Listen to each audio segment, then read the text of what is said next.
നമസ്കാരം. സംഭവബഹുലമായ ഒരു പകൽ ദിനത്തെ വാർത്താ ചിത്രം സമഗ്രമായി പരിശോധിക്കാം. ലൈവ് അറ്റ് 6 ആരംഭിക്കുന്നു.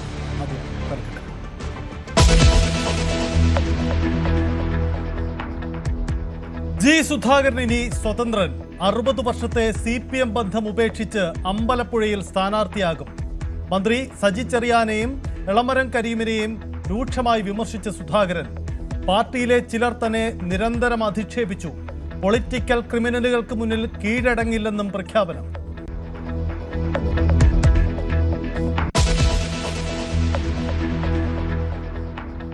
സുധാകരന്റെ നീക്കത്തോട് കരുതലോടെ പ്രതികരിച്ച CPM സംസ്ഥാന നേതൃത്വം സഹോദരനെ കൊലപ്പെടുത്തിയവരുടെ പിന്തുണ തേടുമെന്ന് കരുതുന്നില്ലെന്ന് MA ബേബി.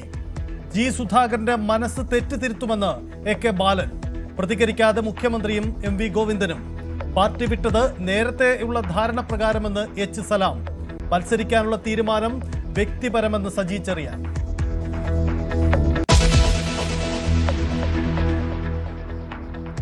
ജി സുധാകരന് UDF പിന്തുണ നൽകും. കോൺഗ്രസ് കേന്ദ്രങ്ങളിൽ തിരക്കിട്ട ചർച്ചകൾ. സുധാകരനെ പുകഴ്ത്തി കോൺഗ്രസ് നേതാക്കൾ. ഇനിയും വിസ്മയങ്ങൾ ഉണ്ടാകുമെന്ന് VD സതീശൻ.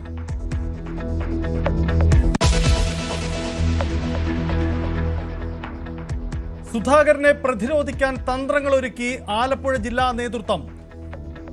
ഏരിയ കമ്മിറ്റികൾ ഉടൻ ചേരും. പുതിയ സാഹചര്യം വിശദീകരിക്കാൻ ജനറൽ ബോഡി വിളിച്ചു. സുധാകരന്റെ വീടിന് സമീപം CPMന്റെ പേരിൽ പോസ്റ്റർ.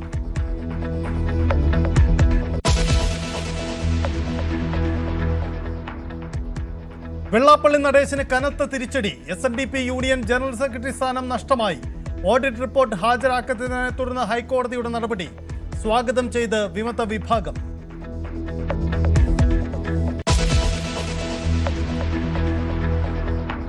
യുദ്ധം അവസാനിപ്പിക്കാനുള്ള ഇറാന്റെ സന്നദ്ധത തള്ളി അമേരിക്ക. ഉടൻ പിന്മാറാൻ ഉദ്ദേശിക്കുന്നില്ലെന്നും ഇനിയും കാര്യങ്ങൾ ചെയ്യാനുണ്ടെന്നും ഡൊണാൾഡ് ട്രംപ്. ഹോർമുസ് കടലിടുക്കിൽ കപ്പലുകൾക്ക് നേരെ വീണ്ടും ഇറാന്റെ ആക്രമണം. ഇന്ത്യൻ കപ്പലുകൾക്ക് കടന്നു പോകാൻ അനുവാദം. ഇക്കാര്യത്തിൽ വ്യക്തത വരുത്താതെ കേന്ദ്ര സർക്കാർ.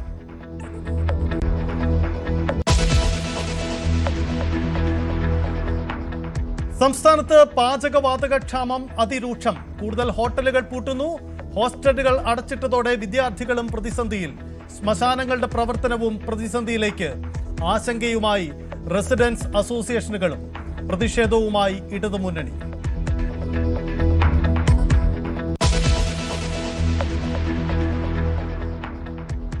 പാചകവാതക പ്രതിസന്ധിയിൽ ലോക്സഭയിൽ പ്രസ്താവന നടത്തി കേന്ദ്ര സർക്കാർ. രാജ്യത്ത് ഇന്ധനക്ഷാമമില്ലെന്ന് പെട്രോളിയം മന്ത്രി. റേഷൻ കടകൾ വഴി കൂടുതൽ മണ്ണെണ്ണ എത്തിക്കും.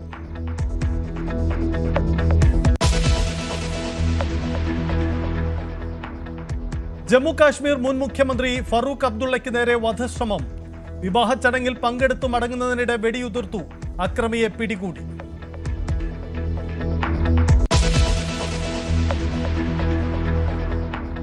മന്ത്രി വീണ ജോർജിനെതിരെ പ്രതിഷേധിക്കാനെത്തിയവരുടെ കൈവശം ആയുധമുണ്ടായിരുന്നില്ലെന്ന് പോലീസുകാരുടെ മൊഴി. KSU പ്രവർത്തകരെത്തിയത് കരിങ്കൊടിയുമായി. കണ്ണൂർ റെയിൽവേ സ്റ്റേഷനിൽ നടന്നത് ഉന്തും തള്ളും മാത്രമാണെന്നും പോലീസുകാരുടെ മൊഴി. കണ്ണൂർ ടൗൺ പോലീസ് സ്റ്റേഷനിലെ 3 പോലീസ് ഉദ്യോഗസ്ഥരുടെ മൊഴി രേഖപ്പെടുത്തിയ അന്വേഷണ സംഘം.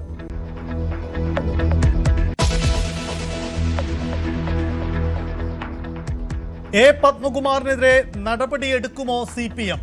സ്വർണ്ണക്കൊള്ളയിൽ വിശദീകരണം തേടി പത്മകുമാറിന് നോട്ടീസ്. പാർട്ടിക്ക് അവമതിപ്പുണ്ടാക്കിയെന്ന് നോട്ടീസ്.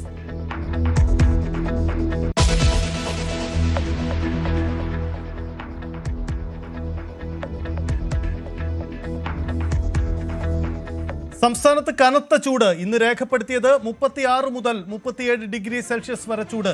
8 ജില്ലകളിൽ യെല്ലോ അലർട്ട് പ്രഖ്യാപിച്ചു. വരും ദിവസങ്ങളിൽ ഇനിയും ചൂട് ഉയരും.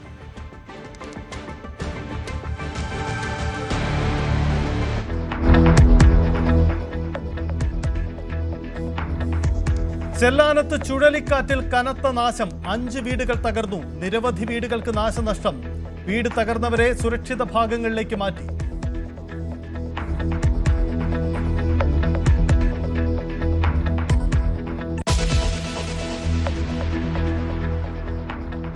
തന്റെ വിവാഹം ലവ് ജിഹാദല്ലെന്ന് മൊണാലിസ.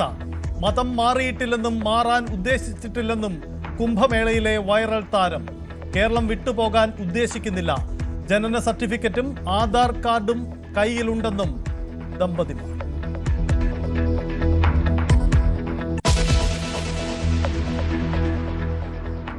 സർക്കാർ ജീവനക്കാർക്ക് ഇനി ശനിയാഴ്ചയും അവധി.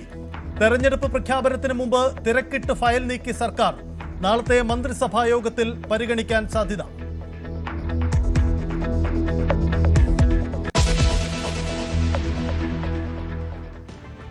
വിശദമായി കടക്കുമ്പോൾ അമ്പലപ്പുഴയിൽ സ്വതന്ത്രനായി മത്സരിക്കുമെന്ന് പ്രഖ്യാപിച്ച് ജി സുധാകരൻ.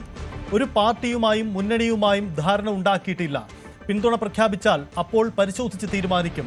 കോൺഗ്രസ് പിന്തുണയിലാണ് മത്സരമെന്ന വാർത്ത നിഷേധിച്ചെങ്കിലും ബംഗാളിലും തമിഴ്നാട്ടിലും അടക്കം കോൺഗ്രസുമായി ചേർന്നല്ലേ CPM മത്സരിക്കുന്നതെന്നും ജി സുധാകരൻ ചോദിക്കുന്നു. പാർട്ടിക്ക് എതിരല്ല തന്റെ മത്സരമെന്ന് അവകാശപ്പെട്ട സുധാകരൻ ഇതുവരെ മത്സരിച്ച ആശയം ഉയർത്തിയാവും മത്സരമെന്നും വാർത്താസമ്മേളനത്തിൽ പ്രഖ്യാപിച്ചു. എല്ലാ വിഭാഗം ആളുകളുടെയും പിന്തുണ പ്രതീക്ഷിക്കുന്നു. വർഗീയതയുമായി വിട്ടുവീഴ്ചയില്ല. എല്ലാത്തരം അഴിമതിക്ക് എതിരെയും എല്ലാ പാർട്ടികളിലെയും പൊളിറ്റിക്കൽ ക്രിമിനലുകൾക്കുമെതിരെയാണ് പോരാട്ടമെന്നും ജി സുധാകരൻ പ്രഖ്യാപിച്ചു. മുതിർന്ന CPM നേതാവ് ജി സുധാകരൻ അദ്ദേഹത്തിന്റെ CPM മെമ്പർഷിപ്പ് പുതുക്കാൻ തയ്യാറാക്കില്ല എന്ന വാർത്ത ന്യൂസ് 18 പുറത്തുവിട്ടതിന് പിന്നാലെയാണ് ഇപ്പോൾ ഒരു ഔദ്യോഗിക സ്ഥിരീകരണത്തിലേക്ക് കാര്യങ്ങൾ എത്തി നിൽക്കുന്നത്. ഞാൻ പാർട്ടി മെമ്പർഷിപ്പിൽ ഒഴിവായി. 2-3 ആഴ്ച പുതുക്കി പാർട്ടി മെമ്പറല്ല, അത്രയേ ഉള്ളൂ. ഞാൻ സ്വതന്ത്രമായി ഈ അനുഭവത്തിന്റെ അടിസ്ഥാനത്തിൽ ഈ മണ്ഡലത്തിൽ മത്സരിക്കാൻ ഉദ്ദേശിക്കുന്നു. ബുദ്ധിപൂർവ്വമുള്ള ഇടപെടലായിരുന്നു ജി സുധാകരൻ്റേത്. അദ്ദേഹം പാർട്ടി നേതൃത്വത്തെയോ അല്ലെങ്കിൽ പാർട്ടി സംവിധാനങ്ങളെയോ അദ്ദേഹം ആക്രമിക്കാനായി പോയില്ല. മാത്രമല്ല മുഖ്യമന്ത്രിയും പാർട്ടി സെക്രട്ടറിയും അടക്കം അദ്ദേഹം കുറ്റപ്പെടുത്തുന്ന ഒരു സാഹചര്യവും ഉണ്ടാക്കുകയും ചെയ്തില്ല. അതേസമയം ആലപ്പുഴയിൽ പൊളിറ്റിക്കൽ ക്രിമിനലിസം നടക്കുന്നു. ആ പൊളിറ്റിക്കൽ ക്രിമിനലിസത്തിനെതിരെ ശക്തമായ പ്രതിഷേധം തന്റെ ഭാഗത്ത് നിന്ന് ഉണ്ടാകും. ഒരു പാർട്ടിയിലും ചേരാനും ഉദ്ദേശിക്കുന്നില്ല, ഒരു മുന്നണിയിലും ചേരാനും ഉദ്ദേശിക്കുന്നില്ല. ക്ലിയറായ കാര്യമാണ്. വ്യക്തിഹത്യ ആരെയും ഞാൻ നടത്തിയിട്ടില്ല, ഇത് നടത്താൻ ഉദ്ദേശിക്കില്ല. എന്നെ നടത്തുന്നു. എൻ്റെ അച്ഛനും വരെ വിളിച്ചിട്ടുണ്ട്, അത് ചെയ്യാൻ പറഞ്ഞു. അടുത്ത കാലത്ത് എൻ്റെ പേര് വരെ സുധാകുരൻ എന്ന ഒരാൾ അമ്പലപ്പുഴക്കാരുടെ പേര് സുധാകുരൻ. ഒരു ഉപരി കമ്മിറ്റിയോ ഒരു ജില്ലാ കമ്മിറ്റിയോ ഒരു ഏരിയ കമ്മിറ്റിയോ ആരും അതിനെ എടുക്കുന്നില്ല. ഒന്നും ശ്രദ്ധിക്കുന്നില്ലയോ. നമ്മളിപ്പോൾ ക്ഷേത്രത്തിലേക്ക് ജോലി വാങ്ങിച്ചു കൊടുത്തത് ജില്ലാ കമ്മിറ്റിയോട്. ക്ഷേത്രത്തൊന്നും കയറ്റാൻ പറ്റിയ ആളല്ല. അയാളുടെ ഭക്ഷണ രീതി അത് പറ്റിയതല്ല. അതാ ഞാൻ പറയുന്നത്. ഇതെവിടെ നടക്കുന്നത്? പൊളിറ്റിക്കൽ ക്രിമിനലുകളെ കൂടെ കൊണ്ടു നടത്തുക, അവരെ ആയുധമാക്കി വ്യക്തിഹത്യ നടത്തുക. അത് ഇന്നാലൊന്നുമില്ല. പാർട്ടിക്കകത്ത് നിൽക്കുന്നവരെയും നടത്തുന്നതുകൊണ്ടാണ് എൻ്റെ അച്ഛനെ വിളിച്ചത്. ജി സുധാകരൻ വർഗ്ഗവഞ്ചകനാണെന്നും അദ്ദേഹം വർഗ്ഗവഞ്ചകർക്ക് വോട്ടില്ല എന്ന് പറഞ്ഞുകൊണ്ട് അമ്പലപ്പുഴ ഏരിയ സെക്രട്ടറി ഷ്യാംജിയുടെ നേതൃത്വത്തിൽ അമ്പലപ്പുഴയിലെ ഏരിയ കമ്മിറ്റി ഓഫീസിന് മുന്നിൽ പോസ്റ്റർ പതിക്കുകയും ഒക്കെ ചെയ്തിട്ടുണ്ട്.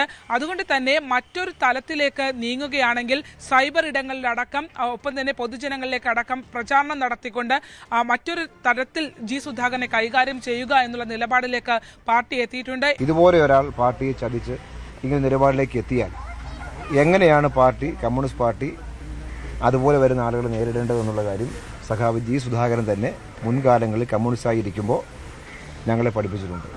കമ്മ്യൂണിസ്റ്റ് പാർട്ടിയെ സംബന്ധിച്ചിടത്തോളം ആ പാഠങ്ങൾ പഠിച്ചവരാണ് ഞങ്ങളെല്ലാം. ആലപ്പുഴയിൽ നിന്നും ക്യാമറമാൻ ശ്യാംലാലിനൊപ്പം ശരണ്യ സ്നേഹജൻ, ന്യൂസ് 18. അമ്പലപ്പുഴയിൽ മത്സരിക്കുമെന്ന പരസ്യ പ്രഖ്യാപനം നടത്തി ജി സുധാകരൻ വെല്ലുവിളിച്ചതോടെ പ്രതിരോധ നീക്കങ്ങളും CPM ശക്തമാക്കി. ആലപ്പുഴ ജില്ലയിലെ എല്ലാ ഏരിയ കമ്മിറ്റികളും നാളെ തന്നെ രാവിലെ യോഗം ചേരണമെന്ന് നിർദ്ദേശിച്ചിട്ടുണ്ട്. ഇന്ന് രാത്രി പരമാവധി ഏരിയ കമ്മിറ്റി അംഗങ്ങൾ ഏരിയ കമ്മിറ്റി ഓഫീസിൽ ഉണ്ടാവണമെന്നും നിർദ്ദേശം പോയി കഴിഞ്ഞു. ജി സുധാകരനെ പോലെ ദീർഘകാലം പാർട്ടിയുമായി ബന്ധപ്പെട്ട് ബോധിച്ചു പോന്നിട്ടുള്ള ഞങ്ങളെപ്പോലെയുള്ളവരുടെ എല്ലാം നേതൃത്വ സ്ഥാനത്ത് ഉണ്ടായിരുന്ന വ്യക്തി സ്വതന്ത്ര സ്ഥാനാർത്ഥിയായി സ്വയം പ്രഖ്യാപിച്ച് രംഗത്ത് വരുന്നത് വളരെയധികം നിർഭാഗ്യകരമാണ്. എന്തായാലും പാർട്ടിയുടെ മീറ്റിംഗ് യോഗം ചേരുന്നുണ്ട് നാളെ. അപ്പം അദ്ദേഹം സ്വതന്ത്ര സ്ഥാനാർത്ഥിയായിട്ട് മത്സരിക്കുമെന്ന് പ്രഖ്യാപിച്ചിട്ടുണ്ടെന്ന് നിങ്ങൾ പറഞ്ഞ് ഞാൻ മനസ്സിലാക്കുകയാണ്. അങ്ങനെ അദ്ദേഹം പ്രഖ്യാപിച്ചിട്ടുണ്ടെങ്കിൽ അത് വളരെ ദുഃഖകരമാണ് എന്നാണ് അതിനെക്കുറിച്ച് പറയാനുള്ളത്. മറ്റു കാര്യങ്ങൾ പാർട്ടി ആലോചിച്ചതിന് ശേഷം പാർട്ടി എന്നുള്ള നിലയിൽ അങ്ങനെ ഒരു കമ്മ്യൂണിസ്റ്റിന് ഒരിക്കലും ഇങ്ങനൊരു അവയവം ഉണ്ടാകാൻ പാടില്ലാത്തതാണ്. അതുണ്ടായിരിക്കുന്നു എന്നുള്ളതാണ് ഞങ്ങളെല്ലാം വേദനിപ്പിക്കുന്നത്, ഞങ്ങളെല്ലാം ദുഃഖിപ്പിക്കുന്നത്. അത് ഞങ്ങളുടെ ഒരു പാർട്ടി ഒരു വലിയ സ്വയംവിമർശനം നടത്തേണ്ട ഒരു കാര്യം തന്നെയാണ്. എങ്ങനെയെല്ലാം ആയാലും ഇങ്ങനെയൊക്കെ ഉണ്ടാകും എന്നുള്ളത് ഇതിൻ്റെ ഒരു തെളിവാണ്. അദ്ദേഹം ഞാൻ പ്രതീക്ഷിക്കുന്നത് അമ്പലപ്പുഴയിൽ മത്സരിക്കുമെന്നാണ് ഇപ്പോൾ അദ്ദേഹം പറഞ്ഞേക്കുന്നത്. അദ്ദേഹത്തിൽ പിന്മാറും എന്നാണ് ഞാൻ കരുതുന്നത്. വീണ്ടും ചിന്തിക്കുന്നെങ്കിൽ ഒരു കമ്മ്യൂണിസ്റ്റുകാരൻ എന്ന രൂപത്തിലേക്ക് അദ്ദേഹം തന്നെ പടുത്തുയർത്തിയ ഒരു പ്രസ്ഥാനം, അദ്ദേഹത്തിന് വലിയ പങ്കുണ്ടല്ലോ. ആ ഒരു പ്രസ്ഥാനത്തെ ഇങ്ങനെ ഒരു തെരഞ്ഞെടുപ്പ് ഘട്ടത്തിൽ ഇങ്ങനെ ഒരു പ്രതിസന്ധിയിൽ കൊണ്ടുവന്ന് എത്തിക്കാൻ പാടില്ലാത്തതാണ്, ഒരിക്കലും ചെയ്യാൻ പാടില്ലാത്തതാണ്. ശരണ്യ സ്നേഹജൻ ചേരുന്നു. ശരണ്യ, ജി സുധാകരനെ പ്രതിരോധിക്കേണ്ടത് CPM അത്യാവശ്യമാണ്. പ്രത്യേകിച്ച് തെരഞ്ഞെടുപ്പിന്റെ പടിവാതിക്കലാണ് സാഹചര്യം നിൽക്കുന്നത്. എന്താണ് CPM പ്രതിരോധ തന്ത്രം? പോസ്റ്റർ അടക്കം ജി സുധാകരനെതിരെ പ്രത്യക്ഷപ്പെട്ട് കഴിഞ്ഞു.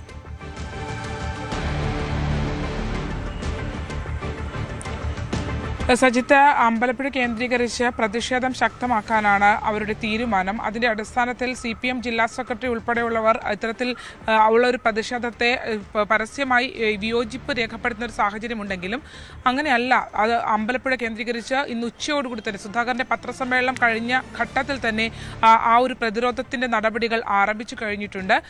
അമ്പലപ്പുഴയിൽ ജില്ലാ കമ്മിറ്റി അംഗം ഓമനക്കുട്ടന്റെയും ഒപ്പം തന്നെ ഏരിയ സെക്രട്ടറി ഷാംജിയുടെ നേതൃത്വത്തിൽ തന്നെയാണ് അമ്പലപ്പുഴ ഏരിയ കമ്മിറ്റി ഓഫീസിന്റെ മുന്നിൽ വർഗ്ഗവഞ്ചകൻ വോട്ടില്ല എന്നുള്ള രീതിയിൽ സുധാകരനെതിരെ പോസ്റ്റർ പതിപ്പിച്ചത്. അതിനുശേഷം ആ പ്രിന്റ് ചെയ്ത് വെച്ച പോസ്റ്റർ അതേപോലെ തന്നെ ജി സുധാകരന്റെ വീടിന് തൊട്ടടുത്തുള്ള ഒരു കോമ്പൗണ്ട് വാളിലും പതിപ്പിക്കുകയും ചെയ്തിട്ടുണ്ട്.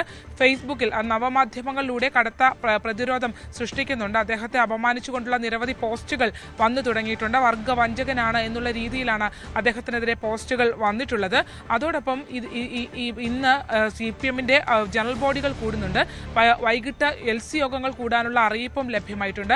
അതിനോടൊപ്പം നാളെ ഏരിയ കമ്മിറ്റികൾ വിളിച്ചു ചേർത്തിട്ടുണ്ട്. ഏരിയ കമ്മിറ്റി അംഗങ്ങൾ ഇന്ന് വൈകിട്ട് പാർട്ടി ഓഫീസിൽ എത്തണം എന്നുള്ളതാണ് അറിയിച്ചിട്ടുള്ളത്. ഇതിൽ പ്രധാനപ്പെട്ട ഒരു കാര്യമെന്ന് പറയുന്നത് ജി സുധാകർ എന്ന് പറയുന്നത് ആലപ്പുഴയിലെ CPM പ്രധാനപ്പെട്ട മുഖമാണ്. പാർട്ടിക്കകത്ത് നേതൃത്വവുമായുള്ള തർക്കങ്ങൾ നിലനിൽക്കുമ്പോഴും അദ്ദേഹവുമായി ബന്ധപ്പെട്ട അദ്ദേഹത്തിനോട് താല്പര്യമുള്ള ഒരു വിഭാഗം ജനങ്ങൾ ഈ നേതൃസ്ഥാനങ്ങളിൽ ഇല്ലാത്ത ആളുകളായി ഈ പാർട്ടിക്കകത്ത് സജീവമായി പ്രവർത്തിക്കുന്ന ആളുകളുണ്ട്. അവരോടൊക്കെ തന്നെയും ഈ കാര്യങ്ങൾ വിശദീകരിക്കുകയും പ്രത്യേകിച്ച് പാർട്ടി നേതൃത്വത്തെ പ്രതിക്കൂട്ടിലാക്കിക്കൊണ്ടാണ് അദ്ദേഹം ഇങ്ങനെ ഒരു തീരുമാനത്തിലേക്ക് നീങ്ങുന്നത്. അതുകൊണ്ട് തന്നെ ഈ വിഷയം മറ്റ് ഇടങ്ങളിലേക്കും മറ്റ് മണ്ഡലങ്ങളിലേക്കുമൊക്കെ ഇത് വ്യാപിക്കാനുള്ള സാധ്യത ഉണ്ട്, അല്ലെങ്കിൽ അതിൻ്റെ പ്രതിഫലനം ഉണ്ടാവാനുള്ള സാധ്യതയുണ്ട് എന്നുള്ളൊരു വിലയിരുത്തൽ CPM-നുണ്ട്. അതുകൊണ്ട് തന്നെ ആ രീതിയിൽ പാർട്ടി കേന്ദ്രങ്ങളിൽ റിപ്പോർട്ടിങ്ങുകൾ നടത്തി കീഴ്ഘടകങ്ങളിലേക്ക് അത് അറിയിക്കുക എന്നുള്ള ഒരു നിലപാടാണ്. എങ്ങനെ ഈ ഘട്ടത്തിൽ പ്രതിരോധിക്കണം എന്നത് ഉൾപ്പെടെയുള്ള തന്ത്രപരമായ നീക്കമാണ് CPM മുന്നോട്ട് വയ്ക്കുന്നത്. കാരണം ഏറ്റവും പ്രധാനപ്പെട്ടത് ജി സുധാകരൻ വ്യക്തമാക്കിയത് അദ്ദേഹത്തിന്റെ തെരഞ്ഞെടുപ്പ് രീതി എന്ന് പറയുന്നത് ഇത്തരത്തിൽ വീടുകൾ കയറുക അങ്ങനെയല്ല, ഒരു വലിയ ക്യാമ്പയിൻ, മാസ് ക്യാമ്പയിനിലേക്കൊന്നും പോകാതെ വളരെ സൈലന്റായി അദ്ദേഹത്തിന്റെ തെരഞ്ഞെടുപ്പ് പ്രവർത്തനം മുന്നോട്ട് കൊണ്ടുപോകുമെന്നാണ് ഇന്ന് അദ്ദേഹത്തോട് സംസാരിച്ചതിൽ നിന്ന് നമുക്ക് മനസ്സിലാക്കാൻ കഴിഞ്ഞിട്ടുള്ളത്. ഇതിൽ ജി സുധാകരൻ എന്ന പാർലമെന്റേറിയനെ അമ്പലപ്പുഴ മണ്ഡലത്തിലെ ജനങ്ങൾക്ക് നന്നായി അറിയാം.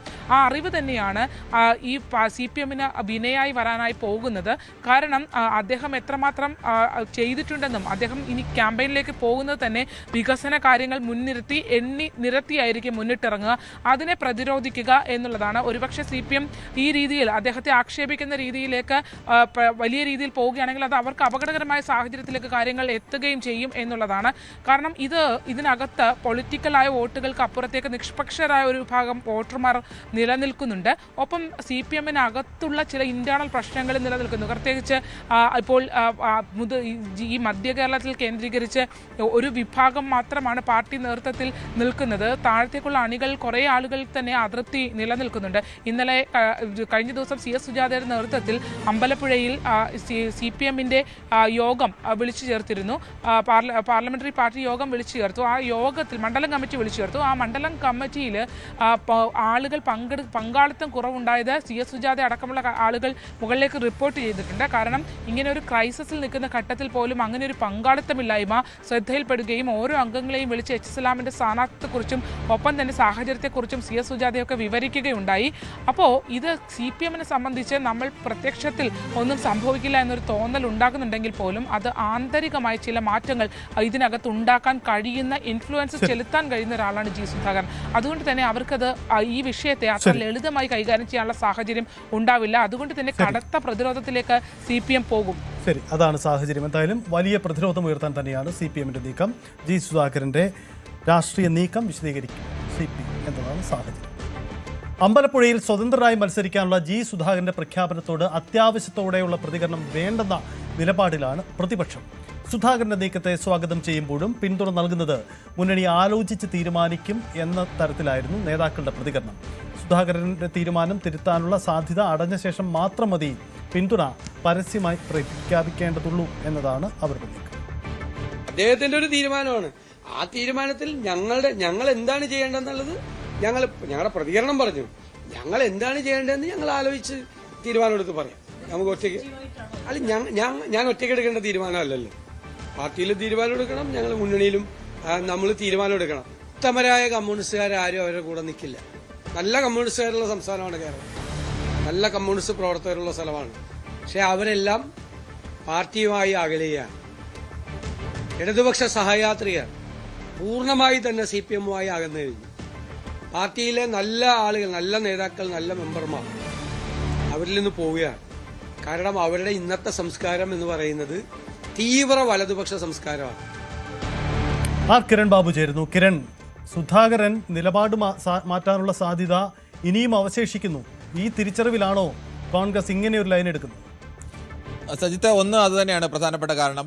G. സുധാകരൻ ഇന്ന് വാർത്താ സമ്മേളനം നടത്തി താൻ സ്വതന്ത്രനായി അമ്പലപ്പുഴയിൽ മത്സരിക്കുമെന്ന് പ്രഖ്യാപിക്കുമ്പോഴും പാർട്ടിയെ തള്ളിപ്പറയാനോ ഇനി ഒരിക്കൽ വീണ്ടും സ്ഥാനാർത്ഥം പിൻവലിക്കാനോ അല്ലെങ്കിൽ ഏതെങ്കിലും തരത്തിലൊരു സമവായത്തിന്റെ വഴി അത് പൂർണ്ണമായും അടയ്ക്കുന്നില്ല എന്നുള്ളത് അദ്ദേഹത്തിന്റെ വാക്കുകളിൽ വളരെ വ്യക്തമായിരുന്നു. പിണറായി വിജയൻ ഒരിക്കൽ കൂടി മുഖ്യമന്ത്രിയാവുന്നത് തനിക്ക് സന്തോഷമാണ്, താൻ ആഗ്രഹിക്കുന്നു എന്ന് കൂടി പറഞ്ഞു വെക്കുന്നുണ്ട്. പാർട്ടി സംസ്ഥാന സെക്രട്ടറിക്കെതിരെയും ഏതെങ്കിലും തരത്തിലുള്ള ആക്ഷേപം G. സുധാകരൻ ഉന്നയിക്കുന്നില്ല.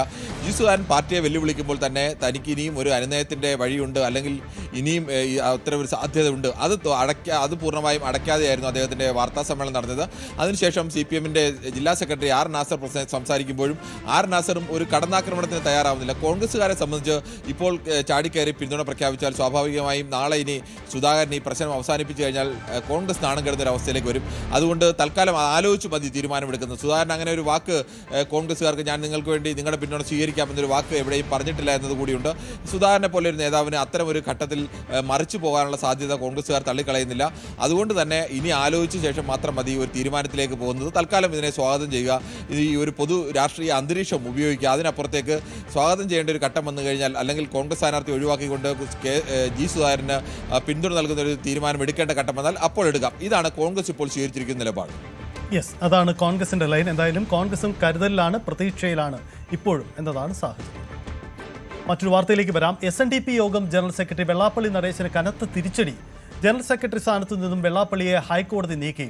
ബോർഡ് അംഗങ്ങളെയും അയോഗ്യരാക്കി. വിമതരുടെ ഹർജിയിലാണ് ഈ ഉത്തരവ്.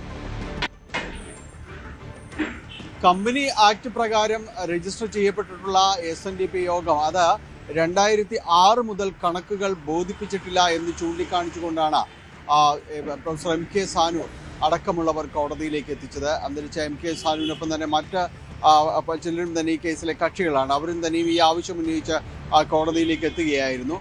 കണക്കുകൾ ബോധിപ്പിച്ചിട്ടില്ല, കൃത്യമായ കണക്കുകൾ ഒരിക്കലും ഇത് അവതരിപ്പിക്കുന്നില്ല.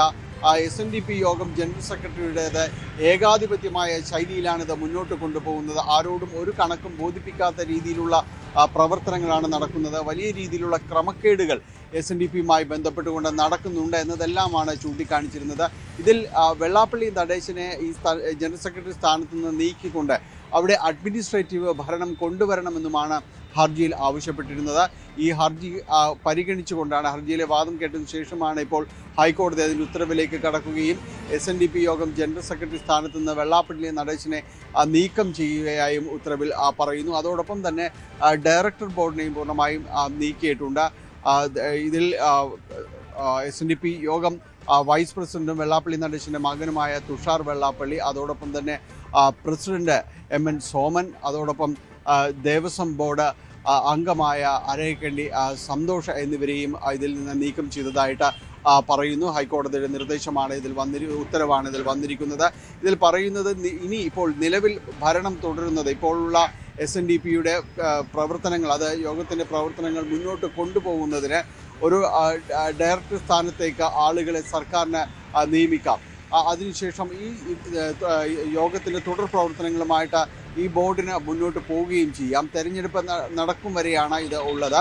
അതോടൊപ്പം തന്നെ തെരഞ്ഞെടുപ്പ് സുഗമമായ രീതിയിൽ നടത്തുന്നതിനുള്ള നിർദ്ദേശങ്ങളും കാര്യങ്ങളുമായിട്ട് തെരഞ്ഞെടുപ്പ് പ്രക്രിയ പൂർണ്ണമാക്കാനും ഈ ഡയറക്ടർ ബോർഡിനോട് തന്നെ നിർദ്ദേശിക്കാമെന്നതും ഹൈക്കോടതിയുടെ ഉത്തരവിൽ പറയുന്നുണ്ട്. ഏതായാലും ഇക്കാര്യങ്ങളിൽ കോടതിയിൽ നിന്ന് ശക്തമായ തിരിച്ചടിയാണ് വെള്ളാപ്പള്ളി നടേശനും നിലവിലുള്ള SNDP യോഗം ഭാരവാഹികൾക്കും ഉണ്ടായിരിക്കുന്നത്. ഇതിൽ പറഞ്ഞിട്ടുള്ള ക്രമക്കേടുകളടക്കം നടക്കുന്നു, വലിയ രീതിയിലുള്ള ഗുരുതരമായ ക്രമക്കേടുകൾ ഇവിടെ നടക്കുന്നു.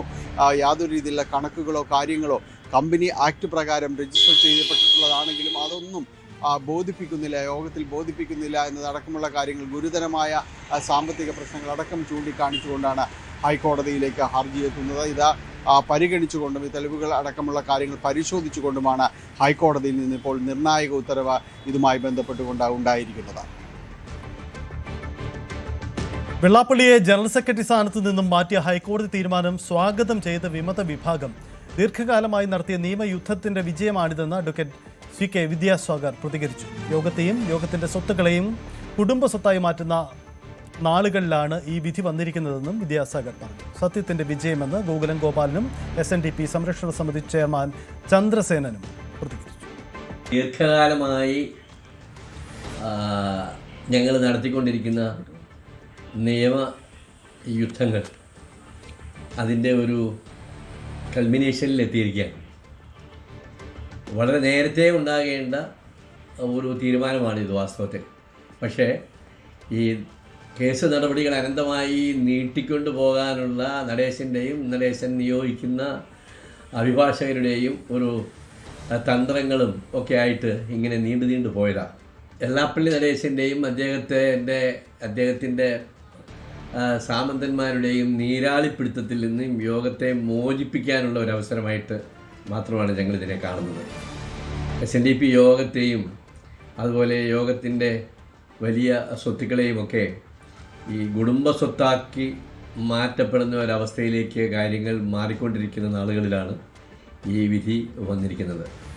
ഇത് അനുസരിച്ചിട്ട് ഈ SNDP യോഗത്തിൻ്റെ ഡയറക്ടേഴ്സായിട്ടുള്ള എല്ലാവരും തന്നെ ഇപ്പോൾ പ്രധാന ഭാരവാഹികളും ബാക്കി ഡയറക്ടേഴ്സിൽ എല്ലാവരും തന്നെ ഈ DIN നമ്പർ ഇല്ല എന്ന ഡിസ്ക്വാളിഫിക്കേഷനിലൂടെ പുറത്തേക്ക് പോകേണ്ടി വരും. ഇതൊരു വിജയം സത്യത്തിന്റെ വിജയമാണ്. യഥാർത്ഥത്തിൽ സംഭവിക്കുന്ന എന്താണെന്ന് വെച്ചാൽ ഇതേ ഒരു നേതാവായി നിന്നുകൊണ്ട് നേതൃത്വത്തിൽ നിന്നുകൊണ്ട് തന്നെ സാധാരണക്കാരന്റെ അവകാശങ്ങളോ അധികാരങ്ങളോ ഒക്കെ തന്നെ സ്വയം അതിന് കിട്ടുന്ന വരുമാനങ്ങൾ മുഴുവൻ അദ്ദേഹം സ്വന്തമായി സ്വാർത്ഥ താല്പര്യത്തിന് ഉപയോഗിച്ച് സ്വന്തം കുടുംബത്തിന് വേണ്ടി ചെലവഴിക്കുന്ന ഒരു അവസ്ഥയാണ് ഇത്രയും കൊല്ലം നമ്മൾ കണ്ടുകൊണ്ടിരുന്നത്. ഇതിന് 22 കൊല്ലം മുമ്പേ ഞങ്ങൾ ധർമ്മവീതി എന്നൊരു സ്ഥാപനം ആരംഭിച്ച് ഇതിന് എഴുതിത്തരുന്നു. അപ്പോൾ അന്നത്തെ ശ്രീനാരായണയുടെ നിർഭാഗ്യം കൊണ്ടോ അല്ലെങ്കിൽ അദ്ദേഹത്തിന്റെ ഭാഗ്യം കൊണ്ടോ അദ്ദേഹം ഇങ്ങനെ ഇലക്ഷനും കാര്യങ്ങളൊക്കെ ഇങ്ങനെ നീണ്ടു പോയി. അദ്ദേഹത്തെ കൃത്രിമ വഴിയുള്ള ഇലക്ഷനും കാര്യങ്ങളായിരുന്നു. കാരണം അന്ന് 200 പേർക്ക് 2 പേര് എന്ന രീതിയിലായിരുന്നു ഇലക്ഷൻ. 2 പേരെന്ന് പറഞ്ഞാൽ അദ്ദേഹം തീരുമാനിക്കുന്ന 2 പേരാണ്. അപ്പോൾ ആ 2 പേര് വെച്ചിട്ട് ഒരിക്കലും ഇലക്ഷൻ ആർക്കും ജയിക്കാൻ പറ്റില്ല. അപ്പൊ അങ്ങനെയായിരുന്നു ഇതുവരെ നടത്തിക്കൊണ്ടിരുന്നത്. ഗോകുലം ഗോപാലിന്റെ പ്രതികരണമാണ്. എന്തായാലും വിമത വിഭാഗം അവരുടെ വലിയ വിജയമായി ഇത് പ്രതികരിക്കുകയാണ്. യുദ്ധം അവസാനിപ്പിക്കാൻ 3 ഉപാധികളുമായി ഇറാൻ. യുദ്ധം ആരംഭിച്ച് ഇതാദ്യമായിട്ടാണ് ഒരു സമാധാന ശ്രമത്തിന് ഇറാൻ സന്നദ്ധത അറിയിക്കുന്നത്. പാകിസ്ഥാനുമായും US-ഉമായും നടത്തിയ ഉന്നതതല ചർച്ചകൾക്ക് പിന്നാലെയാണ് തീരുമാനം. ഇതിനിടെ പശ്ചിമേഷ്യൻ സംഘർഷങ്ങളിൽ ഐക്യരാഷ്ട്രസഭ ഇറാനെതിരെ പ്രമേയം പാസാക്കി. ഇറാനുള്ളിൽ കുറച്ച് കാര്യങ്ങൾ കൂടി ചെയ്തു തീർക്കാനുണ്ടെന്നും ഉടൻ പിന്മാറാൻ ഉദ്ദേശിക്കുന്നില്ലെന്നും US പ്രസിഡന്റ് ഡൊണാൾഡ് ട്രംപും വ്യക്തമാക്കി. And as we take decisive action to stop the threat posed by the terrorist regime in Iran with Operation Epic Fury. Is that a great name? Well, it's only good if you win. You know, you can only do. And we've won. Let me tell you, we've won. You know, you never like to say too early you won. We won. We won the bet. In the first hour, it was over. We don't want to leave early, do we? We got to finish the job, right? Yes, അതാണ് Donald ട്രംപിന്റെ പ്രതികരണം. അതേസമയം Hormuz കടലിടുക്ക് വഴി 2 Indian കപ്പലുകളെ കടന്നുപോവാൻ Iran അനുവദിച്ചിട്ടുണ്ട്. വിദേശകാര്യമന്ത്രി S. Jaishankar ഇറാനുമായി ചർച്ച നടത്തിയതിന് പിന്നാലെയാണ് ഈ നടപടി. എന്നാൽ ഹോർമുസ് വഴി കടന്നുപോകാൻ ശ്രമിച്ച നിരവധി കപ്പലുകളെ ഇറാൻ ഇന്നും ആക്രമിച്ചിട്ടുണ്ട്. ആകെ 13 കപ്പലുകളാണ് യുദ്ധം തുടങ്ങി ഇന്നുവരെ ആക്രമിക്കപ്പെട്ടത്. ഇന്ത്യൻ കപ്പലിന് കടന്നുപോകാൻ അനുമതി നൽകിയ കാര്യം സർക്കാർ ഇതുവരെ സ്ഥിരീകരിച്ചിട്ടുണ്ട്.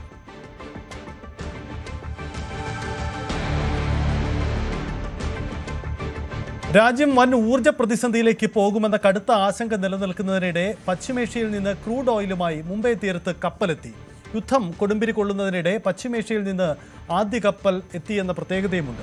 2 ഇന്ത്യൻ കപ്പലുകൾ കൂടി വൈകാതെ രാജ്യത്തെത്തും. അതിനിടെ ഊർജ്ജ പ്രതിസന്ധിയിൽ ശക്തമായ വാക്പോരാണ് ഇന്ന് പാർലമെന്റ് സമ്മേളനത്തിനിടെ ഉണ്ടായത്. ഊർജ്ജ പ്രതിസന്ധിയില്ലെന്ന് കേന്ദ്ര പെട്രോളിയം മന്ത്രി സഭയിൽ പറഞ്ഞു. അമേരിക്ക പറയുന്നത് കേൾക്കുന്നത് എന്തിനെന്നായിരുന്നു അദ്ദേഹത്തിന്റെ ചോദ്യം. Alternate fuel options are being activated to ease pressure on LPG and gas channels. Kerosene is being made available through retail outlets and PDS channels, and fuel oil is being made available for industrial and commercial consumers.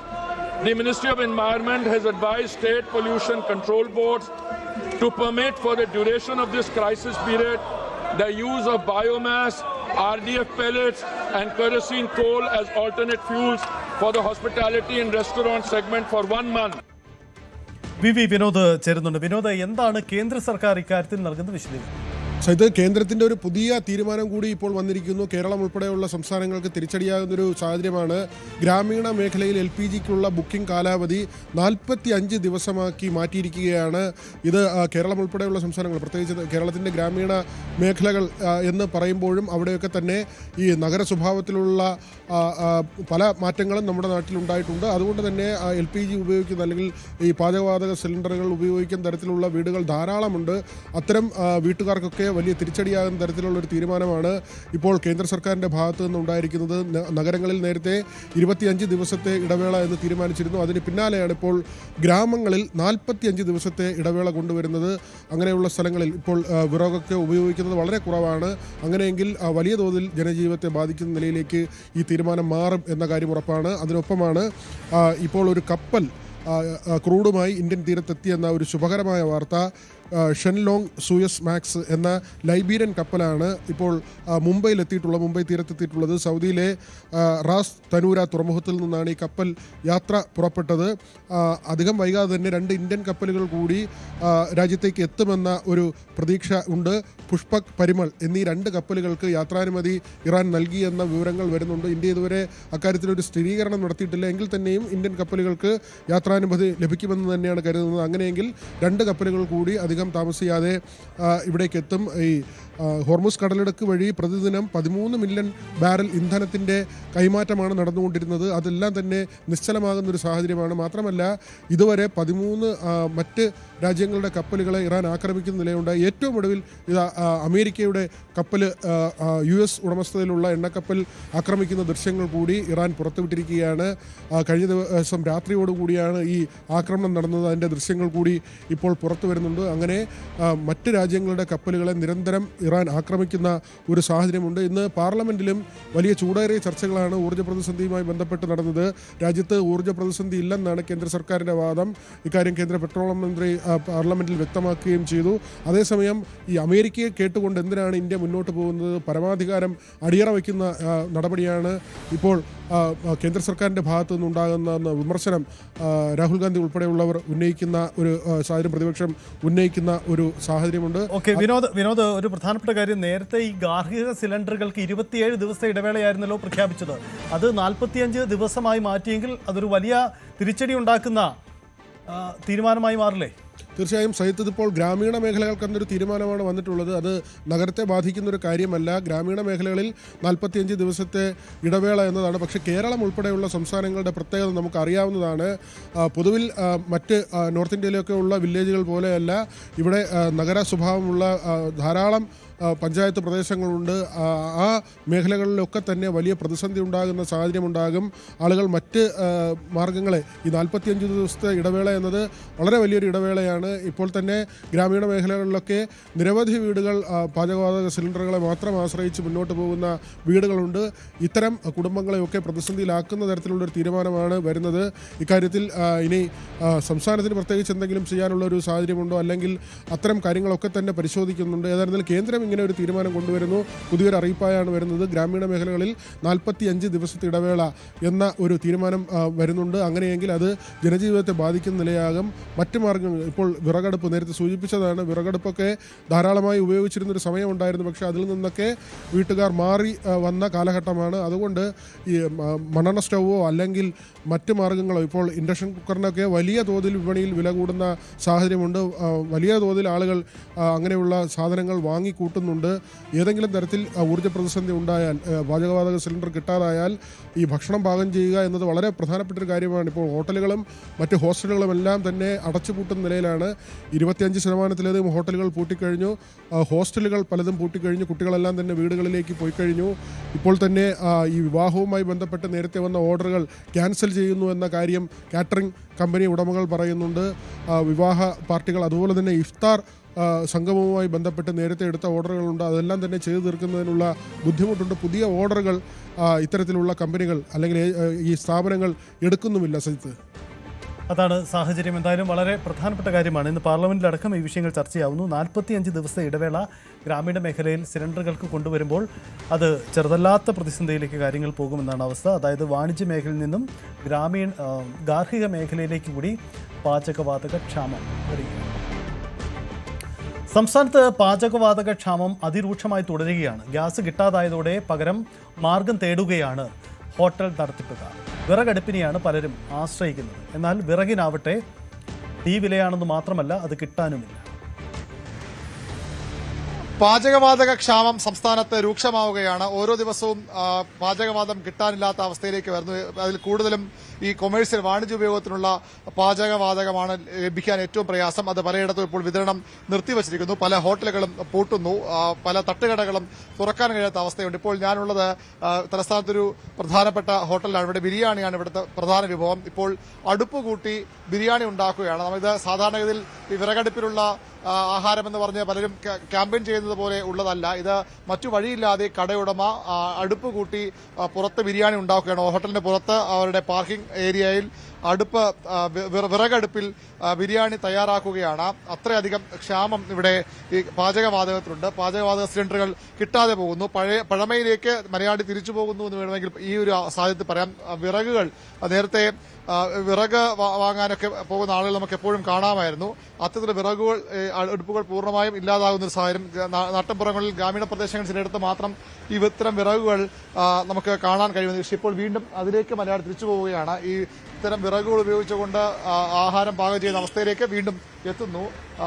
പശ്ചിമേഷ്യയിലെ യുദ്ധ സാഹചര്യം തന്നെയാണ് അത്തരം ഒരു കാര്യത്തിലേക്ക് മലയാളിയെ കൊണ്ടുചെന്ന് എത്തിച്ചിരിക്കുന്നത്. ഏതായാലും വരും ദിവസങ്ങളിൽ പ്രതിസന്ധി വീണ്ടും രൂക്ഷമാകുമെന്നാണ് മനസ്സിലാകുന്നത്. അങ്ങനെയെങ്കിൽ ഇത്തരം സാധനങ്ങൾ വീണ്ടും ഉണ്ടാകും. ഇപ്പോൾ ബിരിയാണിയും മറ്റ് ഇറച്ചിയും ഒക്കെ ഉണ്ടാക്കേണ്ടത് ഇത്തരം അടുപ്പുകൾ, 2 അടുപ്പുകൾ ഇവിടെ പുറത്ത് വിറകടുപ്പ് തയ്യാറാക്കിയിട്ടുണ്ട്. അവിടെയാണ് ഇത്തരം ബിരിയാണി ഉണ്ടാക്കുന്നത്. ഇത് ഒരുപക്ഷെ ഇനി വരുന്ന ദിവസങ്ങളിൽ ഈ ക്ഷാമം ഇതേപടി തുടർന്നാൽ കൂടുതൽ ഇത്തരം കാഴ്ചകൾ നമുക്ക് കാണേണ്ടി വരും. ഇവിടെ ഈ കടയുടെ ഉടമ നമ്മോടൊപ്പം ചേരുന്നുണ്ട്. എന്താണ് ഈ ഇങ്ങനെ ഒരു തീരുമാനത്തിലേക്ക് പോകാനുള്ള കാരണം? വിറകടുപ്പ് കാരണം എന്ന് പറഞ്ഞു കഴിഞ്ഞാൽ ഞങ്ങൾക്ക് ഒന്നാതെ സ്റ്റാഫ് ഹിന്ദിക്കാരാണ് സ്റ്റാഫ്. അപ്പം അവർക്ക് അവരുടെ ഫുഡും കാര്യങ്ങളുണ്ട്. അവർക്ക് എന്തായാലും സാലറിയും കൊടുക്കണം. ഒരു കട ഒരു ദിവസം അടച്ചിരുന്നു കഴിഞ്ഞാൽ ഞങ്ങൾക്ക് അത്രയും വളരെ പൈസ എക്സ്പെൻസ് കിട്ടണം. ഒന്നാമത് ഗ്യാസ് കിട്ടാത്ത വളരെ ഉണ്ട്. ഞങ്ങൾ ഗ്യാസിന് വേണ്ടി മാക്സിമം എല്ലായിടത്തും നോക്കി. അപ്പം ഒരു കുറച്ച് പേര് ഗ്യാസ് അവിടെ ഗോറോണിൽ പോയപ്പോൾ ഗ്യാസ് ഉണ്ട്, പക്ഷെ അവർ ഗ്യാസ് തരുന്നില്ല. അവർ പറഞ്ഞ അവർ ഹോസ്പിറ്റലിലെ കൊടുക്കുള്ളൂ, അവർ വേണ്ടപ്പെട്ടവരൊക്കെ കൊടുക്കുള്ളൂ എന്നുള്ള കാര്യം കൂടെ അവർ അങ്ങനെയും പറയുന്നുണ്ട്. ഇത്രയധികം പ്രതിസന്ധിയിലേക്ക് പോയത് 3 ദിവസമായിട്ട് ഞങ്ങൾക്ക് ഗ്യാസ് കിട്ടുന്നില്ല. പിന്നെ ഉള്ള ഗ്യാസ് അഡ്ജസ്റ്റ് ചെയ്ത് ചരിച്ച് മറിച്ചൊക്കെ ഇട്ടാണ് ഞങ്ങൾ മാക്സിമം.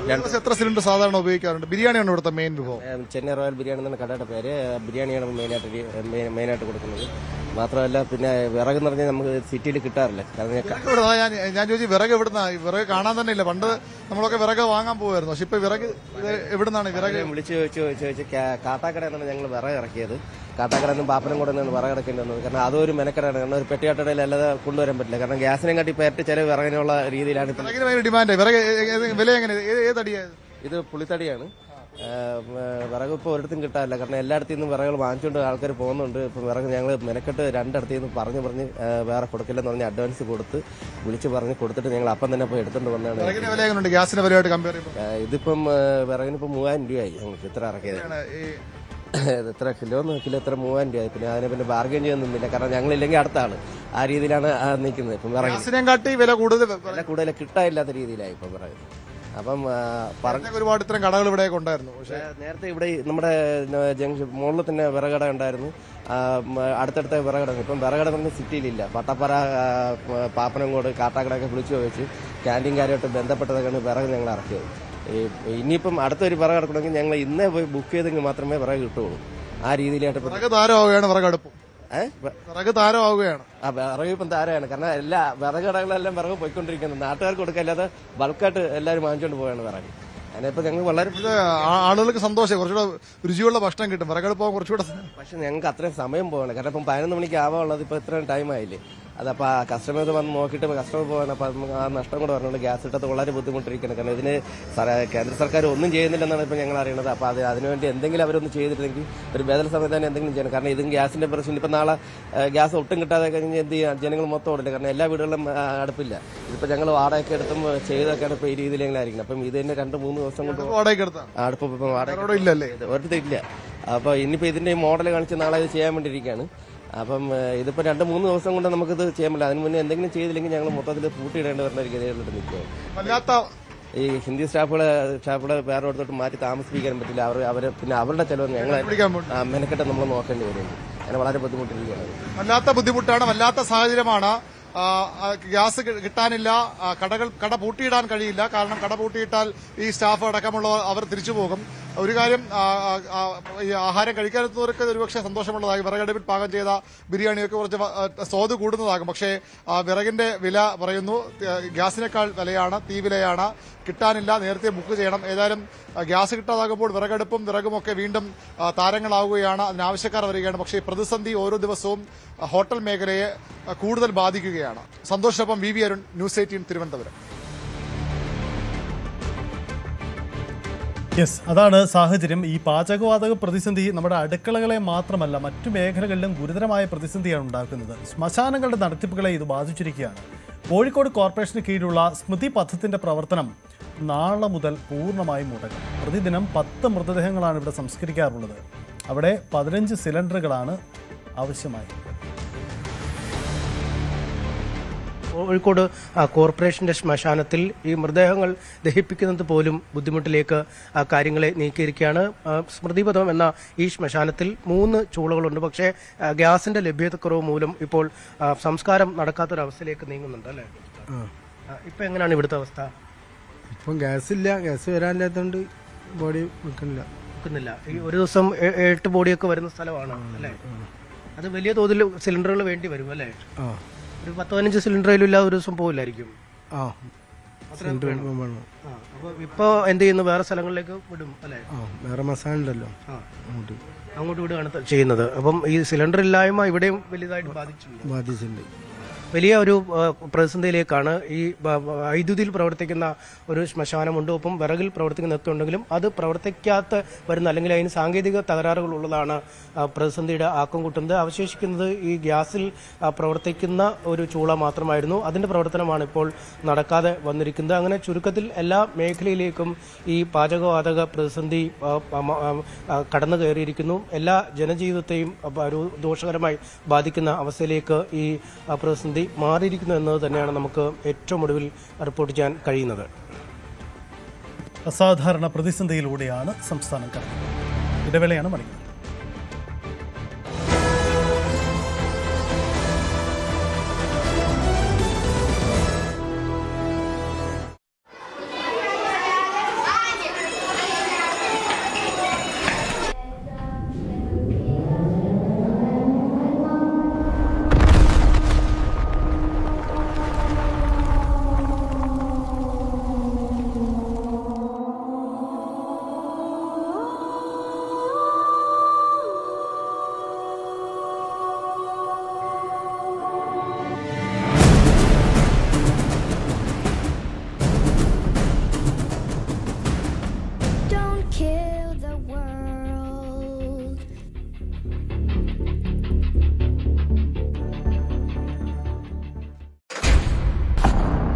കളിക്കളം റെഡി.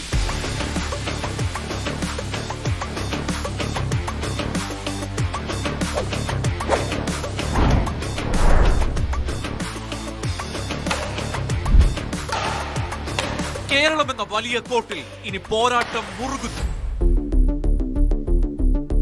140 മണ്ഡലങ്ങളുടെ ഭാവി നിർണയിക്കുന്ന പോരാട്ടം. നെറ്റിന് അപ്പുറവും ഇപ്പുറവും അതികായന്മാർ. കേരളം വിധി എഴുതുന്ന മഹാപോരാട്ടം. തെരഞ്ഞെടുപ്പ് വാർത്തകളുടെ വേഗമേറിയ കളം. കാണുക ദ ഇലക്ഷൻ ചാനൽ. വാർത്തകൾ നമ്മളെ തേടി വരും. വേഗവും സമയവും ചിലപ്പോൾ വ്യത്യാസപ്പെട്ടേക്കാം.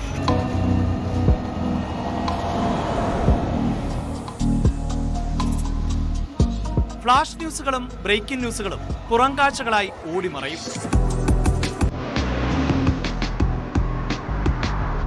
കാഴ്ചകൾ വിശാലമായിരിക്കണം. ഒരു വശം മാത്രമല്ല, എല്ലാ വശവും നമ്മളിലേക്ക് എത്തണം.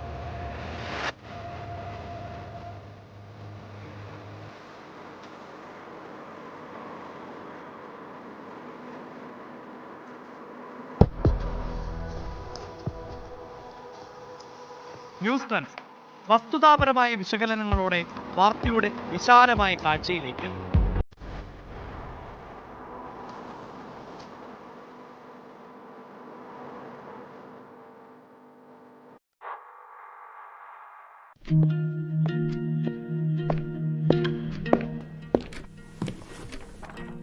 Today the world changes at every fraction of a second. തീരുമാനങ്ങൾ, സംഭവങ്ങൾ, അതിവേഗ മാറ്റങ്ങൾ, പ്രതിസന്ധികൾ, ഉയരുന്ന ശബ്ദങ്ങൾ. In a world moving this fast, staying still is not an option. Just ഒരു half an hour ലോകം ചുറ്റാൻ പറ്റും.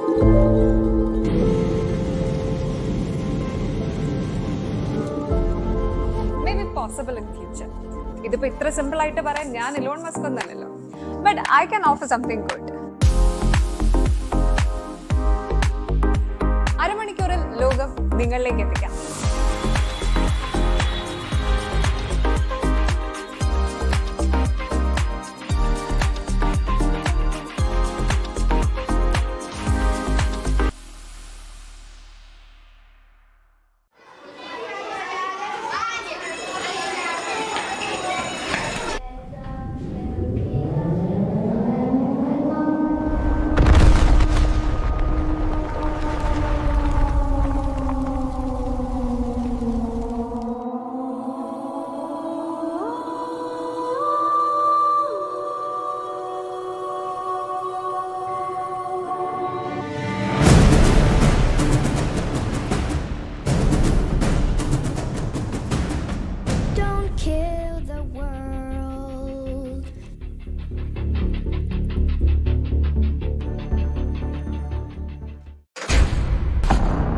കളിക്കളം റെഡി.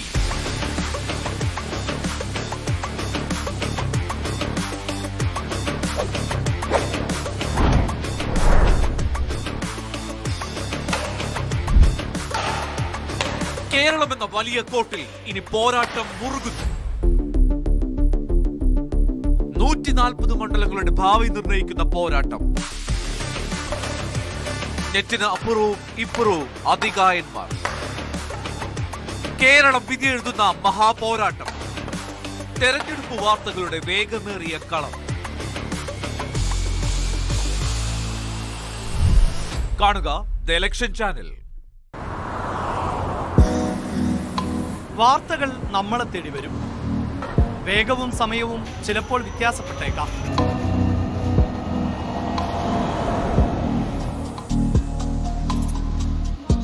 ഫ്ലാഷ് ന്യൂസുകളും ബ്രേക്കിംഗ് ന്യൂസുകളും പുറം കാഴ്ചകളായി ഓടിമറയും.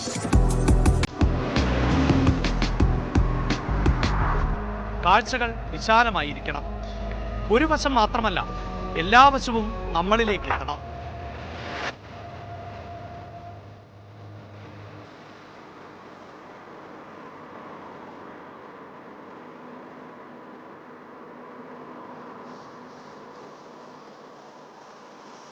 ന്യൂസ് ട്രെൻഡ്സ് വസ്തുതാപരമായ വിശകലനങ്ങളോടെ വാർത്തയുടെ വിശാലമായ കാഴ്ചയിലേക്ക്. പ്രിയപ്പെട്ട നാട്ടുകാരെ, എന്നും കേട്ടുകൊണ്ടിരുന്നാൽ മാത്രം മതിയോ? നിങ്ങൾക്കും പറയണ്ടേ? വിളിക്കൂ ന്യൂസ് 18 പൊതുവേദിയിലേക്ക്. നിങ്ങളുടെ അഭിപ്രായങ്ങൾ നാടു കേൾക്കട്ടെ.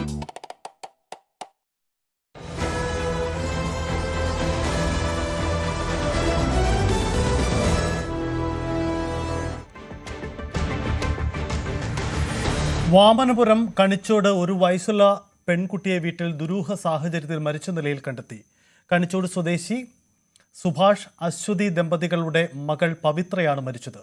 അമ്മൂമ്മ തൊഴിലുറപ്പ് ജോലി കഴിഞ്ഞ് വീട്ടിൽ മടങ്ങിയെത്തിയപ്പോൾ മുറിയിൽ കുഞ്ഞ് ഉറങ്ങുന്നത് പോലെ കണ്ടു. തട്ടി വിളിച്ചപ്പോൾ അനക്കമില്ലാതിരുന്നതിനാൽ ഉടൻ തന്നെ കാരേറ്റുള്ള സ്വകാര്യ ആശുപത്രിയിൽ എത്തിച്ചെങ്കിലും ജീവനുണ്ടായിരുന്നില്ല. അഭിലാഷ് ആറ്റിങ്ങൽ ചേരുന്നു. അഭിലാഷ്, എന്താണ്, ഏറെ ദുരൂഹതകളുണ്ടല്ലോ, എന്താണ് സംഭവിച്ചത്? പോലീസ് നൽകുന്ന വിശദീകരണം എങ്ങനെയാണ്? ഇന്ന് വൈകുന്നേരത്ത് 5:30 മണിയോടെയാണ് ഈ പെൺകുട്ടിയെ മരിച്ച നിലയിൽ കാരേറ്റുള്ള ഹോസ്പിറ്റൽ ഒരു സ്വകാര്യ ആശുപത്രിയിൽ എത്തിച്ചത്. കുട്ടി ഉണർന്നില്ല എന്ന് അറിയിച്ചുകൊണ്ട് കുട്ടിയുടെ അമ്മയാണ് ഓട്ടോറിക്ഷയിൽ ഈ പെൺകുട്ടിയെ ആശുപത്രിയിൽ എത്തിച്ചത്. ഡോക്ടർമാർക്ക് സംശയം തോന്നിയാണ് ഡോക്ടർ പോലീസിനെ വിവരം അറിയിച്ചത്. അപ്പോൾ ഈ കുട്ടി മരിച്ച നിലയിലായിരുന്നു എന്ന് പോലീസ് ഡോക്ടർ സ്ഥിരീകരിച്ചിരുന്നു. അശ്വതി, സുഭാഷ് എന്നീ രണ്ടുപേരുടെ ദമ്പതികളുടെ മകളായിരുന്നു ഈ പവിത്ര എന്ന ഒരു വയസ്സുകാരി.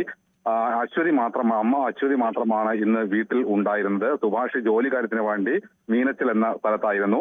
കുട്ടിയുടെ അമ്മൂമ്മ തൊഴിലുറപ്പ് തൊഴിലാളിയാണ്. ഇന്ന് തൊഴിലുറപ്പ് ജോലി കഴിഞ്ഞ് മടങ്ങി എത്തിയപ്പോഴാണ് കട്ടിലിൽ ഈ കുട്ടിയെ കിടക്കുന്ന നിലയിൽ കണ്ടതെന്നാണ് പോലീസിനോട് പറഞ്ഞിരിക്കുന്നത്. കുട്ടിയെ വിളിച്ചിട്ടും ഉടനാത്തതിനെ തുടർന്നാണ് ഓട്ടോറിക്ഷയിൽ ഈ അവിടെ തന്നെ ഏകദേശം 2 കിലോമീറ്റർ അപ്പുറത്തുള്ള ഈ സ്വകാര്യ ആശുപത്രിയിൽ എത്തിച്ചത്.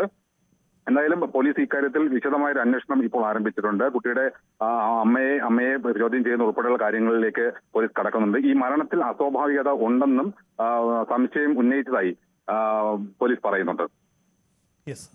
കുട്ടിയുടെ ഒരു വയസ്സുള്ള കുട്ടിയെ ദുരൂഹ സാഹചര്യത്തിൽ മരിച്ച നിലയിൽ കണ്ടെത്തുകയായിരുന്നു. അതിൽ ഏറെ ദുരൂഹതകളുണ്ട്, അത് ഉറപ്പാണ്. എന്തായാലും പോലീസ് ഈ സംഭവത്തിൽ അന്വേഷണം ആരംഭിച്ചിട്ടുണ്ട്. കുട്ടിക്ക് കാരറ്റുള്ള ആശുപത്രിയിൽ എത്തിച്ചപ്പോഴും ജീവനുണ്ടായിരുന്നില്ല. അനക്കമറ്റ നിലയിൽ കുട്ടിയെ വീട്ടിൽ കണ്ടെത്തുകയായിരുന്നു എന്നതാണ് സാഹചര്യം. തൊഴിലുറപ്പ് ജോലി കഴിഞ്ഞ് അമ്മൂമ്മ വീട്ടിൽ മടങ്ങിയെത്തിയപ്പോഴാണ് കുട്ടിയെ ഉറങ്ങുന്നത് പോലെ കണ്ടത് എന്നതാണ് സാഹചര്യം. എന്തായാലും സുഭാഷ് അശ്വതി ദമ്പതികളുടെ മകൾ പവിത്രയാണ് മരിച്ചത്. ഇതാണ് സാഹചര്യം. ഏറെ ദുരൂഹതകളാണ് സംഭവത്തിലുണ്ടാവുന്നത്.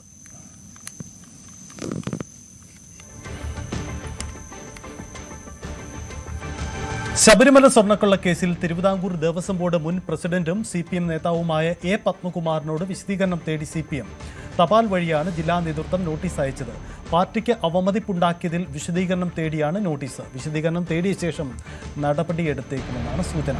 സംസ്ഥാന നേതൃത്വത്തിന്റെ നിർദ്ദേശപ്രകാരമാണ് നോട്ടീസ് നൽകിയത്.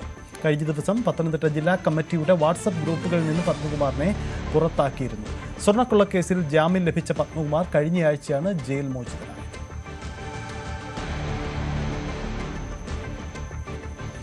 ശബരിമല സ്വർണ്ണക്കൊള്ള കേസ് മുഖ്യപ്രതി ഉണ്ണികൃഷ്ണൻ പോറ്റി തനിക്കെതിരെ സാമ്പത്തിക തട്ടിപ്പ് പരാതി നൽകിയതിന് പിന്നിൽ പ്രത്യേക ലക്ഷ്യമുണ്ടെന്ന് കടകംപള്ളി സുരേന്ദ്രൻ പറയുന്നു. താൻ ആരുടെയും സാമ്പത്തിക വിഷയത്തിൽ ഇടപെട്ടിട്ടില്ല. കഴക്കൂട്ടത്ത് മത്സരിക്കുമെന്നതിൽ ഉറപ്പു വന്നതോടെ ഉയർന്നതാണ് ഇപ്പോഴത്തെ പരാതിയെന്നും കടകംപള്ളി പറയുന്നു. ഞാൻ ആരുടെയും ഒരു സാമ്പത്തിക വിഷയത്തിലും ഇടപെട്ടിട്ടില്ല. ഞാൻ ഇന്നലെ പോലീസ് സ്റ്റേഷൻ വിളിച്ച് ചോദിച്ചു, 2024 23 ഇനി ഏതെങ്കിലും ഒരു കാലത്ത് സാമ്പത്തിക വിഷയവുമായിട്ട് കാര്യങ്ങൾ ചർച്ച ചെയ്യുന്നതിന് വേണ്ടി ആളുകൾ അവിടെ വിളിച്ചിട്ടുണ്ടോ, ഞാൻ അവിടെ വന്നിട്ടുണ്ടോ എന്ന് ചോദിച്ചു. അപ്പോൾ അവർക്കൊരു ഓർമ്മയില്ല. 24 അങ്ങനെ ഒരു സംഭവമേ നടന്നിട്ടില്ല എന്നവർ പറയുന്നുണ്ട്. പിന്നെ പോറ്റി എന്തിനു വേണ്ടി ഇങ്ങനെ ഒരു തെറ്റായിട്ടുള്ള ഒരു വാർത്ത അല്ലെങ്കിൽ ലഭിക്കുന്നതിന് വേണ്ടി വാർത്ത ഇടുന്നതിന് വേണ്ടി ഒരു പെറ്റീഷൻ ചീഫിന് കൊടുത്തു, പോലീസ് ചീഫിന് കൊടുത്തു എന്നുള്ളതിനെക്കുറിച്ച് എത്ര ആലോചിച്ചിട്ട് എനിക്ക് മനസ്സിലാവുന്നില്ല. എനിക്ക് മനസ്സിലായ ഒരു കാര്യമുണ്ട്. ആ മനസ്സിലായ കാര്യം എന്ന് പറയുന്നത്, ഞാൻ ഈ തെരഞ്ഞെടുപ്പിൽ മത്സരിക്കുന്നു എന്ന ഒരു അവസ്ഥ ഇപ്പോൾ വന്നിട്ടുണ്ട്. അപ്പോൾ ഒന്നോ രണ്ടോ ചാനലുകൾ നടത്തിയ അഭിപ്രായ സർവേയിലൊക്കെ തന്നെ ഇടതുപക്ഷത്തിന് മുൻകൈയെന്നോ അല്ലെങ്കിൽ എനിക്ക് പ്രത്യേകമായിട്ടുള്ള മുൻകൈയോ ഒക്കെ ഉണ്ടെന്ന് ഈ ചാനലുകളുടെ അഭിപ്രായ സർവേ ഈ അടുത്ത ദിവസങ്ങളിൽ വരികയും ചെയ്തിട്ടുണ്ട്. ഈ പശ്ചാത്തലത്തിൽ എന്നെ അപമാനിക്കാൻ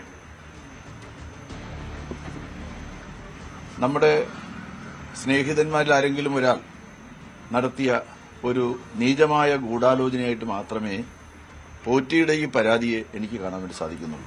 കടകംപള്ളി സുരേന്ദ്രന്റെ വാക്കുകളാണ് നമ്മൾ കേട്ടത്. കണ്ണൂരിൽ കരിങ്കൊടി പ്രതിഷേധത്തിനിടെ മന്ത്രി വീണ ജോർജിനെ കൊലപ്പെടുത്താൻ ശ്രമിച്ചുവെന്ന കേസിൽ റിമാൻഡിലായ 5 KSU പ്രവർത്തകർക്ക് ജാമ്യം. തലശ്ശേരി അഡീഷണൽ സെഷൻസ് കോടതിയാണ് ജാമ്യം അനുവദിച്ചത്. കഴിഞ്ഞ ദിവസം പ്രതികളെ റെയിൽവേ സ്റ്റേഷനിലടക്കം എത്തിച്ച് തെളിവെടുപ്പ് നടത്തിയിരുന്നു. സംഭവത്തിൽ ഗൂഢാലോചന ഉണ്ടെന്നായിരുന്നു പ്രോസിക്യൂഷന്റെ വാദം. എന്നാൽ ഉണ്ടായത് കരിങ്കൊടി പ്രതിഷേധം മാത്രമാണെന്ന് പ്രതിഭാഗം വാദിച്ചു. അപായപ്പെടുത്താൻ ഉപയോഗിച്ചുവെന്ന് പറയുന്ന ആയുധം കണ്ടെത്താൻ പോലീസിന് സാധിച്ചിട്ടില്ലെന്നും സാധൂകരിക്കുന്ന ദൃശ്യങ്ങളില്ലെന്നും പ്രതിഭാഗം കോടതി മുൻപാകെ ബോധിപ്പിച്ചു. കഴിഞ്ഞ ദിവസം ജാമ്യാപേക്ഷ പരിഗണിച്ച കണ്ണൂർ ജുഡീഷ്യൽ 1ാം ക്ലാസ് മജിസ്ട്രേറ്റ് കോടതി ഇവരുടെ ജാമ്യാപേക്ഷ തള്ളിയിരുന്നു. അന്വേഷണ സംഘം കണ്ണൂർ സ്റ്റേഷനിലെ പോലീസുകാരുടെ മൊഴിയെടുത്തപ്പോഴും ആയുധം കണ്ടെത്തിയിട്ടില്ല, ആയുധം കണ്ടില്ല എന്ന മൊഴി തന്നെയാണ് നൽകിയത്.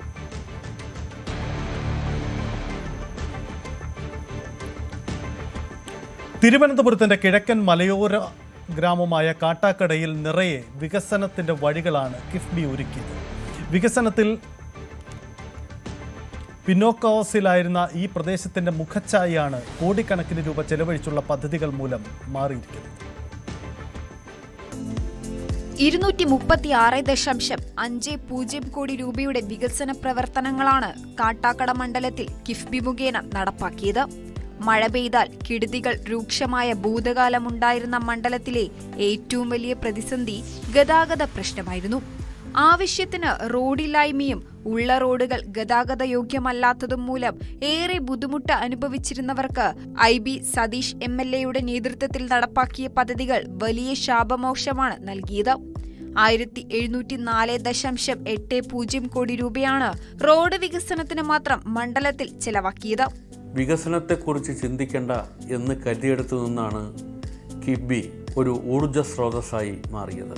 കാട്ടാക്കട മണ്ഡലത്തിൽ കിഫ്ബി നൽകിയ സംഭാവന മാത്രം പരിശോധിച്ചാൽ എത്രയെങ്കിലും പതിറ്റാണ്ടുകൾക്ക് ശേഷം സംഭവിക്കേണ്ട വികസന കുതിപ്പാണ് ഞങ്ങളുടെ മണ്ഡലത്തിലുണ്ടായത്.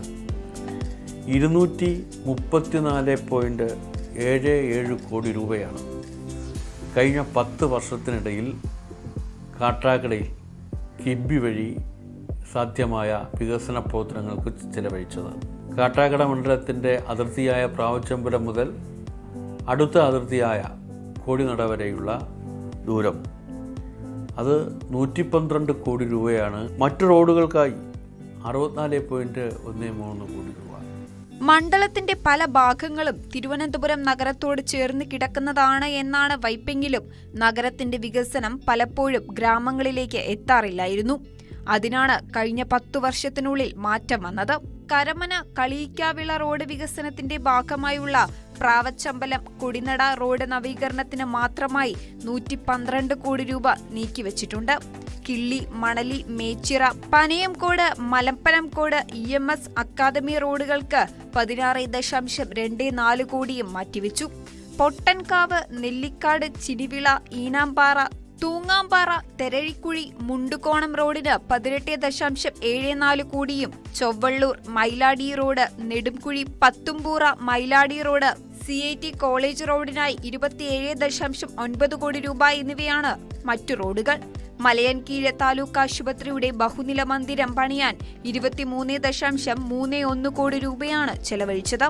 2026 ജനുവരി 27 മന്ത്രി വീണ ജോർജ് കാട്ടാക്കടയിലെ സർക്കാർ ആശുപത്രിയുടെ പുതിയ കെട്ടിടത്തിന്റെ ഉദ്ഘാടനം നിർവഹിച്ചു. വിദ്യാഭ്യാസ മേഖലയിൽ 20.75 കോടി രൂപയാണ് ചെലവഴിച്ചത്. Malayinkeezhu Madhavakkavi memorial arts and science കോളേജിന് 9.75 കോടി ചെലവഴിച്ചു. പുതിയ അക്കാദമിക് ബ്ലോക്ക് നിർമ്മിച്ചു. വിവിധ സ്കൂളുകളുടെ അടിസ്ഥാന സൗകര്യങ്ങൾ വർദ്ധിപ്പിക്കുന്നതിന് 11 കോടിയാണ് അനുവദിച്ചത്. കാട്ടാക്കട, പാറശാല മണ്ഡലങ്ങളെ ബന്ധിപ്പിക്കുന്ന കുളവിട്ടക്കടവ് പാലത്തിന് 12.35 കോടി. നടുക്കാട് മാർക്കറ്റ് നവീകരണത്തിന് 2.13 കോടി. മലയൻകീഴ് സബ് രജിസ്ട്രാർ ഓഫീസ് കെട്ടിടം നിർമ്മിക്കുന്നതിന് 1.30 കോടി. മലയൻകീഴ് സബ് ട്രഷറിക്ക് പുതിയ കെട്ടിടം 1.78 കോടി എന്നിവയാണ് മറ്റ് കിഫ്ബി പദ്ധതികൾ. IB സതീഷ് MLAയുടെ ക്രിയാത്മകമായ ആശയങ്ങളും കിഫ്ബിയുടെ പിന്തുണയും ചേർന്നപ്പോൾ കാട്ടാക്കടയെക്കുറിച്ചുള്ള പഴയ ചിത്രം ആകെപ്പാടെ മാറി. ന്യൂസ് 18 തിരുവനന്തപുരം. പൂർണ്ണമാകുന്നു ബുള്ളറ്റിൻ. ഇനി കാണാം പ്രൈം ഡിബേറ്റ്.